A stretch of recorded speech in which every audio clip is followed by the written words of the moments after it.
Assalamualaikum student. Today I am going to start from chapter number 4 that is motion and force. ठीक, आज हम chapter number 4 start कर रहे हैं जिसका नाम क्या है, फोर्स एंड मोशन. मोशन क्या होता है कि हर वो बॉडी जो क्या हो मूविंग कंडीशन में हो, तो वो क्या है, हमारी मूविंग कंडीशन बॉडी जो है वो क्या कहलाती हैं, मोशन कहलाती हैं. सही है.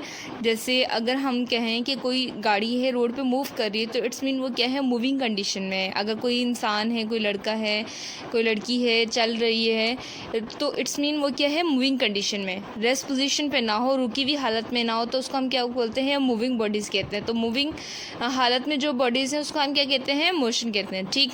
फोर्स क्या है कि जो क्या करेगी, या तो मूविंग बॉडीज़ को ऐसी फोर्स क्या करेगी जो मूविंग बॉडीज़ को मूविंग बॉडीज़ में लाने में मदद दे या मूविंग बॉडीज़ को रुकाने में मदद दे, उसको हम क्या बोलते हैं, फोर्स बोलते हैं. ठीक है. उसको हम क्या बोलते हैं, फोर्स बोलते हैं. कि ऐसी ताकत ऐसी कि जो क्या कर दें, किसी भी मूविंग बॉडी को स्टॉप की कंडीशन में कन्वर्ट कर दे, जबकि स्टॉप कंडीशन बॉडी को क्या कर दें, मूविंग कंडीशन में कन्वर्ट कर दे, तो उसको हम क्या बोलते हैं, फोर्स बोलते हैं. ठीक.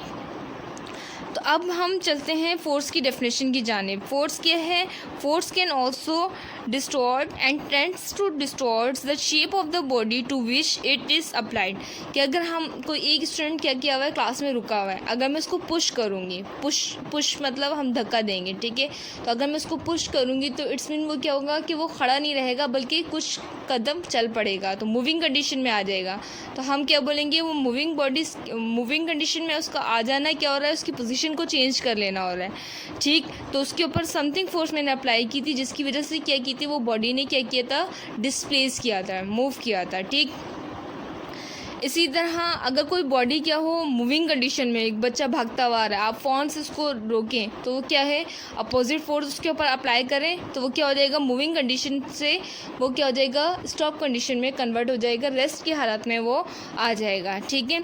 तो इसको फोर्स को हम मज़ीद डिस्क्राइब करने के लिए न्यूटन्स लॉज ऑफ मोशन हमारे सामने आते हैं, जो क्या कर रहे हैं, जो बड़े कारआमद हैं, जो हमने बहुत ज़्यादा डिस्कस करने हैं, जिसके बिहाफ पे क्या किया रहा है, फोर्स को मज़ीद डिस्क्राइब किया जा रहा है. तो न्यूटन फर्स्ट ऑफ मोशन हम स्टार्ट कर रहे हैं. न्यूटन फर्स्ट ऑफ मोशन क्या है, every object continues its state of rest और of uniform motion in a straight line unless it is acted upon by the external force which change its rest और क्या करते which rest और क्या करते हैं विच स्टेट ऑफ रेस्ट और of uniform motion. कि क्या करते हैं कि हर वो बॉडी क्या आती है, कंटिन्यूसली उसी पोजीशन पे ही रहती है जिस पोजीशन पे मौजूद हो, जब तक हम क्या करते हैं, उसके ऊपर कोई ना कोई एक्सटर्नल फोर्स अप्लाई ना कर दें.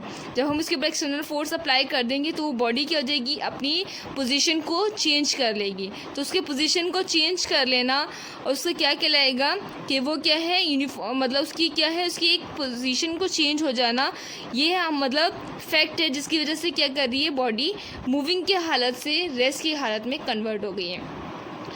लेट्स सपोज एक एग्जांपल लेते हैं कि एक बॉल मैं थ्रो कर रही हूँ ग्राउंड में. अगर हम फोर्स, जितनी भी फोर्सेस है उसको निगलेक्ट कर दें, ख़त्म कर दें, हटा दें, कोई फोर्सेस ना हो, ग्रेविटी भी क्या है, एक फोर्स है, ग्रेविटी को भी रिमूव कर दें, तो अगर हम ग्राउंड में एक बॉल को थ्रो कर रहे हैं, अगर वो बॉल क्या है, वो रनिंग की हालत में रहेगी जब तक उसको या तो कोई पकड़ ना ले या फिर ग्रेविटी क्या करे, उसको रुकने पर मजबूर ना कर दें. ठीक है. तो जब वो ग्रेविटी क्या करती है, कशिश सर्कल जो होती है वो क्या कहते हैं, अपनी जानिब खींचती है, और जब बॉडी को खींचेगी तो वो क्या हो जाएगी, वो रेस्ट की हालत में खुद ब खुद कन्वर्ट हो जाएगी. ठीक है. तो ये क्या थी, स्टेटमेंट थी Newton first law of motion की. अब हम स्टडी करते हैं Newton second law of motion.